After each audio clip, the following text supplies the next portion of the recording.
مکہ چھوڑ کے جب حضور مدینہ آئے تو نبی کریم نے وہاں اپنی حکومت بنائی. مدینہ میں نبی نے اپنی حکومت بنائی اور جب بالکل سکون ہو گیا تو مدینہ کے جو مسلمان تھے ان میں مہاجر بھی تھے اور مددگار کرنے والے مدینہ کے رہنے والے انصار بھی تھے. مہاجروں اور انصار کے اندر کبھی کبھی جھگڑا ہو جاتا تھا، لیکن رسول اللہ نے ان کے اندر موافقت پیدا کر دی، یعنی کہ ایک دوسرے کو بھائی بنا دیا. جب سکون ہو گیا تو کئی ایسے لوگ تھے نبی کریم کی محبت میں کوئی پھل لے کے آوے، کوئی ایک بکرا دے جاوے، کوئی مرغی دے جاوے، کوئی کھجوریں لے آوے کہ نبی کریم کی مہمانی ہوئے. مدینہ کی عورتیں اپنے گھر میں کھانا پکاتی تھیں تو تھوڑا سا نکال کے اپنے بیٹے یا اپنے شوہر کے ہاتھ سے رسول اللہ کی خدمت میں ان کے گھر پہنچاتی تھیں، اور اس وقت نبی کریم کے حضور میں جو لوگ بیٹھے ہوتے تھے وہ بھی کھاتے تھے. یہ جو نبی کے حضور میں مہمانیاں جاتی تھی یہ ہمارے لیے بنیاد ہے. اگر شہر کے اندر اس اسلام آباد میں کہ راول پنڈی میں حاضر امام بیٹھا ہوئے تو کیا ہمارا دل نہیں چاہتا کہ میں اپنے مولا کو کچھ کھلاؤں یا مہمانی دوں؟ محبت کا تقاضا تو یہی ہے کہ ہم جو کھاتے ہیں وہ حضرت امام کی مہربانی اور دعاؤں کی وجہ سے ہمیں برکت ملتی ہے. تو کبھی ہم مولا کو مہمانی دیں تو یہ مہمانی ہمارے لیے باعث برکت ہوگی. یہ مہمانی جو ہم گھروں سے لے کے آتے ہیں، فروٹ لاتے ہیں، دودھ لاتے ہیں، پکی ہوئی چیزیں لاتے ہیں، خاص طور پہ بنا کے چیزیں لاتے ہیں، یہ رسول اللہ کے زمانے سے چلا آتا ہے. چونکہ ہمارے امامت کا سلسلہ مرتضی علی کے بعد سے آج تک حضرت امام تک یہ سلسلہ برابر چلا آتا ہے. کسی جگہ جاری ہوا، کسی جگہ جاری نہ ہوا. دشمنوں کے پنجے میں کوئی جماعت آ گئی تو ہماری بہت سی روایات بند ہو گئی، لیکن ہندوستان ایک ایسی جگہ تھی کہ جہاں سکون تھا، لڑائیاں نہیں تھی. اسماعیلی مذہب کے خلاف یا اسماعیلی اماموں کے خلاف کوئی ایسی قوت نہ تھی. اس کے لیے اسماعیلی مذہب نے ہندوستان کے اندر زور پکڑ لیا اور اس کا نام ناندی اس لیے رکھا گیا. عربی زبان کے اندر ندا کہتے ہیں آواز کو اور نادی کہتے ہیں آکشن کرنے والے کو. تو عربی زبان کا یہ جو لفظ نادی ہے یعنی کہ آکشن کرنے والا، وہ بگڑ کے یوں بن گیا کہ ہم نے جو مہمانی ہوتی ہے اس کو نادی کہنا شروع کیا. لیکن یہ رسول اللہ کے زمانے سے آتا تھا اور نبی کو کھلا کے ہم لوگ راضی ہوتے تھے. آج ہم حضرت امام کو کھلا کے راضی ہوتے ہیں. اسی طرح سے یہ جو جماعت خانے ہیں مسجدوں سے جدا ہیں. ہم اس کو مسجد نہیں کہتے کیونکہ مسجد وقف کی جاتی ہے خدا کے نام پر کہ جس کے اندر کوئی بھی آ کے عبادت کر سکتا ہے. غیر مسلمان بھی مسجد کے اندر آ کے عبادت کر سکتا ہے. اور رسول اکرم کے زمانے میں کرسچن لوگوں نے، عیسائیوں نے مسلمانوں کی مسجد کے اندر اپنے طریقے سے عبادت کی ہے. اور یوں بھی ہوا ہے کہ یمن کے اندر مسلمان گئے تو وہاں ایک چرچ تھا عیسائیوں کا، تو اس کے اندر انہوں نے بھی اپنے طریقے سے نماز پڑھی اور بعد میں اس چرچ کو مسجد میں بدل دیا. لیکن یہ جماعت خانہ ہے، مسجد نہیں. اور جماعت خانہ ہونے کی حیثیت سے یہ ہے کہ حضرت امام جو وقت کا امام ہے وہ اس گھر کا مالک ہے. حضرت امام کے یہ گھر ہے اور یہ گھر اس کی اجازت کے بغیر کسی اور کے لیے کھل نہیں سکتا. بعض دفعہ جوان بچے سوال کرتے ہیں کہ ہم کیوں غیر اسماعیلیوں کو اپنے جماعت خانے میں نہیں آنے دیتے. تو میرا اس کا جواب ہے جو کہ حضرت امام نے بھی اس کا یہی جواب دیا ہے. جس حضرت امام کے اس جواب پر سے میں جواب دیتا ہوں کہ ہمارا حضرت امام روحانی باپ ہے، روحانی ماں ہے، ہم اس کے روحانی بچے ہیں. تو یہ جماعت خانہ مولانا حضرت امام کا گھر ہے جہاں اس کی روحانی فیملی بیٹھتی ہے. اس وقت ہم نہیں چاہتے کہ وہ آدمی کے جو امام کے روحانی بچے نہیں ہیں وہ اس گھر کے اندر آ کے ڈسٹربنس کریں. اس کے لیے ہم غیروں کو اس گھر میں نہیں آنے دیتے. جب تک کہ وہ حضرت امام کی بیعت نہ کرے وہ اس گھر میں نہیں آ سکتا. اور امام فرمایا بھی ہے کہ غیروں کو اس جماعت خانے کی جو چٹائیاں ہیں وہ بھی مت دکھاؤ، کیونکہ یہ نورانی گھر ہے. یہاں امام کی بخشش اور رحمتیں اور دعائیں ہوتی ہیں. اے مومنو، نبی کریم کے زمانے میں بھی یہ تھا. مسجد نبوی تھی اور مدینے کے اندر نبی کی حیات میں 9 مسجدیں تھیں، لیکن ابو ذر غفاری جیسے، اسی طرح سے عمار بن یاسر جیسے، سلیمان فارسی جیسے، ایسے بعض صحابی تھے کہ جو نبی کے پاس جا کے پوچھتے تھے، یا نبی ہم نماز پڑھتے ہیں، یا نماز سے زیادہ اونچی کوئی تعلیم ہے؟ تو نبی ان کو عبادت سکھاتے تھے اور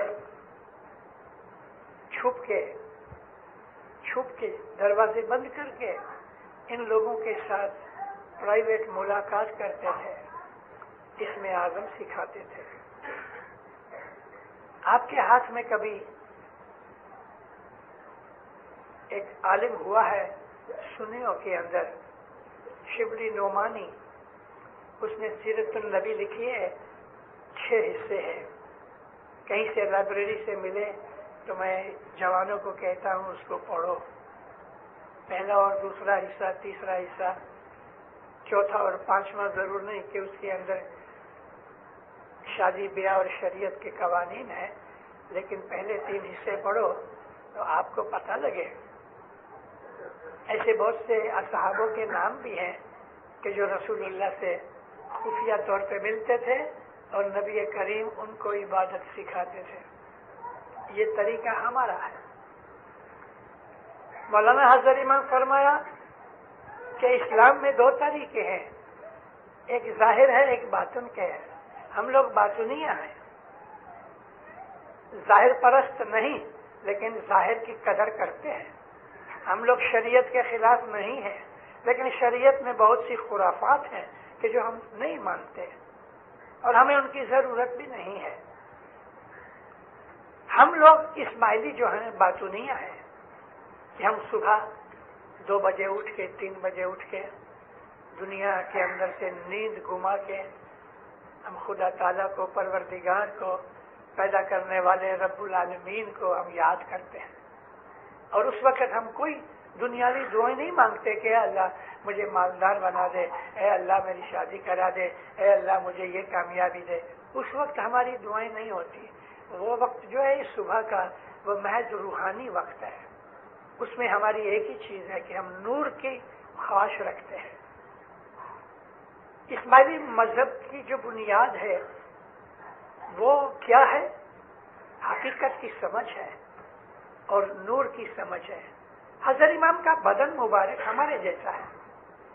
اگرچہ حضرت امام کے بدن کی ہم اتنی عزت کرتے ہیں کہ سارے جہان میں اس سے زیادہ اور کوئی پاکیزہ چیز نہیں ہے، لیکن ہم حضرت امام کے بدن کی عبادت نہیں کرتے، ہم اس کے نور کی عبادت کرتے ہیں. اور اللہ تعالیٰ ہے وہ محض نور ہے. وہ نور کہ جو آدم علیہ السلام میں اترا کے فرشتوں نے سجدہ کیا، وہ نور نسل بہ نسل اترتے تمام نبیوں میں سے گزرتے ہوئے محمد رسول اللہ اور مرتضیٰ علی کے درمیان پیدا ہوا. وہ نور اترتے اترتے مولانا حضرت امام کے اندر ہے. مولانا حضرت امام کو امام نے یعنی امام سلطان محمد شاہ نے اپنی یہ نوری بخشش کی، اس کو سونپ دیا. اس طرح امامت سلسلہ بسلسلہ امام اپنی امامت کو اپنے فرزند کو سونپ کے جاتا ہے. ہمارے مذہب کا جو طریقہ ہے وہ نور کے اوپر نبھتا ہے. نور، ہم نور پرست ہیں، نور کی خواہش کرتے ہیں. نور کو سمجھنے کے لیے عبادت کرتے ہیں، نور کو پانے کے لیے ہمارے اعمال بھی ایسے پاک ہونے چاہیے کہ جیسے لازم ہے۔ اگر ہمیں نور کی طلب ہے تو اے مومنوں، نور کی طلب کے لیے ہمیں نورانی بننا چاہیے۔ جھوٹ بولنا، فریب کرنا، دغا کرنا، کسی کا حق کھانا، ظلم کرنا، جھگڑا کرنا، مغروری کرنا، حسد کرنا، یہ تمام بدیاں برائیاں ہونے کی وجہ سے نور ہمیں نہیں ملتا۔ اگر ہم پاکیزہ خیالات رکھیں، اگر ہمارے اعمال صاف ہو جائیں اور ہمارے اندر سے یعنی ہمارے باطن سے تمام گندگی نکل جائے، غلط کام نکل جائیں، اور ہمارے اندر جب یہ صفائی پیدا ہو جائے گی تو خدا اس میں نور پیدا کرتا ہے۔ ہمارا مذہب جو ہے نورانی مذہب ہے۔ دنیا کی بدیاں ہمارے مذہب کے ساتھ تعلق نہیں رکھتی۔ خصوصی طور پہ جو جوان بچے ہیں جنہوں نے ابھی تک اپنے مذہب کی اسٹڈی نہیں کی، وہ دنیا کی بہت سی باتوں کے اندر پھنس جاتے ہیں، لبھائے جاتے ہیں، فریب میں آ جاتے ہیں، لالچ میں آ جاتے ہیں، خود غرضی میں آ جاتے ہیں۔ میں اپنے ان بچوں کو کہتا ہوں، ہم اسماعیلی ہیں۔ اسماعیلی کون ہے؟ مولانا حاضر امام کے روحانی بچے ہیں ہم لوگ۔ مولانا حاضر امام شہنشاہ ہے، مولانا حاضر امام سلطان العظیم ہے، مولانا حاضر امام دو جہان کا سلطان ہے، اور سلطان کی اولاد شہزادے ہوتے ہیں۔ تو ہم اس حساب سے حضرت امام کے شہزادے ہیں، روحانی شہزادے ہیں۔ کیا ایک شہزادہ گندے کام کرتا ہے؟ کیا ایک شہزادہ بھیک مانگے گا؟ یہ تو شہزادہ ایسا کرے تو بادشاہ کی بے عزتی ہے۔ ہم اسماعیلی ہیں، ہم پاک پاکیزہ آدمی ہیں، کیونکہ ہم لوگ نور سے محبت کرتے ہیں، نور کو چاہتے ہیں، اور نور تک پہنچنا ہماری زندگی کا ایم ہے۔ اس لیے ہمارے لیے یہ لازم ہے۔ ہم اسماعیلی دوسروں سے جدا ہیں، ہم مسلمان ہیں لیکن مسلمانوں سے الحمدللہ اس لیے بہتر ہیں کہ ہم باطنیہ ہیں، شریعت کا بھی ہم لحاظ رکھتے ہیں، لیکن وہ شریعت کے جس کے اندر محض پاجامہ اونچا رکھو یا داڑھی رکھو اور مونچھیں منڈا دو، یہ شریعت ہماری نہیں ہے۔ ہماری شریعت یہ ہے کہ اللہ ایک ہے، محمد رسول ہے، اس کا آخری نبی ہے، قرآن جو ہے وہ اللہ کا کلام ہے، اور حضرت امام ہر زمانے کے اندر موجود ہوگا، یہ ہمارا مذہب ہے۔ میں کبھی کبھی جماعتوں کے اندر کہتا ہوں کہ بھلا پوچھو تو قرآن کہاں اترا؟ کیا قرآن حضرت ابو بکر کے گھر میں اترا؟ نہیں، کیونکہ جب یہ قرآن اترنا شروع ہوا تو حضرت ابو بکر تو مسلمان بھی نہیں ہوئے تھے۔ کیا قرآن عمر کے گھر میں اترا؟ حضرت عمر بھی بہت مدت تک مسلمان نہیں بنے اور قرآن اتر رہا تھا۔ تو قرآن اترا تو علی نبی کے گھر میں اترا۔ اس لیے اے دیندارو، اے مومنو، قرآن مولا کے گھر میں اترا، اور جتنا حق مولا کا قرآن پر ہے اور مولا کی وجہ سے ہمارا حق قرآن کے اوپر دوسرے مسلمانوں سے زیادہ ہے، کیونکہ قرآن ہمارے مولا کے گھر میں اترا۔ لیکن کیونکہ ہم عربی نہیں جانتے، ہمارے پیروں نے کہ جو آل رسول تھے، کوئی پیر باہر سے نہیں آ سکتا سوائے اس کے کہ وہ امام کی فیملی والا ہونا چاہیے، امام کا بھائی ہوئے، امام کا بیٹا ہوئے، کوئی بھی، مگر امام کی فیملی میں سے ہی پیر بن سکتے ہیں۔ تو ان پیروں نے جو آل رسول تھے، جن کی زبان عربی تھی، انہوں نے قرآن شریف کی تفسیر ہندوستانی زبان میں بنائی، جس کو ہم گنان کہتے ہیں۔ ان گنانوں کے اندر جو کچھ بھی ہے وہ قرآن شریف کی تفسیر ہے۔ اگرچہ ہندوستان کی زبان کے اندر یہ ترجمہ اور تفسیر جو پیروں نے بنائی، اس کے اندر کچھ ہندوستان کے رہنے والے بادشاہوں اور بڑے بزرگوں کے ہندو نام بھی آئے ہیں، تو اس کا یہ مطلب نہیں ہے کہ ہم ہندو ہیں یا ہم ہندوازم کے اوپر عمل کرتے ہیں۔ اللہ تعالیٰ نے قرآن شریف کے اندر کافروں کا ذکر بھی کیا ہے، شداد اور فرعون کا اور نمرود کا ذکر بھی کیا ہے. تو قرآن شریف کے اندر بھی اللہ نے ایسی بہت سی سٹوریز کہی ہیں کہ جو مسلمانوں ہندوستانی زبان میں اور ہندوستانی ہسٹری کی باتیں کرتے ہیں تو اس کا یہ مطلب نہیں ہے کہ گنان ہم کو ہندوازم سکھاتے ہیں یا ہم ہندو ہو گئے. یہ تو ہسٹری ہے. اصل چیز اس کے اندر جو میسج ہے وہ چیز ہے کہ ہر وقت اس مولا کو یاد کرو. کھانا کھاتے وقت اس کو یاد کرو, سوتے وقت یاد کرو, سوتے بیٹھے راہ چلتے نام صاحب کا لیجیے. یہ قرآن کی آیت ہے. سوتے ہو, لیتے ہو, چلتے ہو, بیٹھے ہو, خدا کو یاد کرو. ہمارا مذہب ہے وہ صوفیانہ طریقہ ہے, اور صوفیانہ طریقے میں یہ ہے کہ ہر وقت دست بکار دل بیار, یہ ہمارا اصول ہے کہ ہم ہاتھ سے کام کرتے ہیں لیکن دل میں ہم مولا کو یاد کرتے کرتے یا علی علی کہتے ہیں, یا اللہ کہتے ہیں, یا محمد کہتے ہیں, یا کریم کہتے ہیں, یا رحمان کہتے ہیں. ہر وقت کسی نہ کسی نام سے اس پروردگار کو یاد کرتے رہو. ہمارا طریقہ یہ طریقہ ہے. اور ہم سب ساری دنیا کے اسماعیلی, ہندوستانی ہوئے, پاکستانی ہوئے, افریقہ کا ہوئے, تاجک ہوئے, بدخشانی ہوئے, چترالی ہوئے, چینی ہوئے, کوئی بھی ہے, ہم سب مولانا حضرت امام کے روحانی بچے ہیں.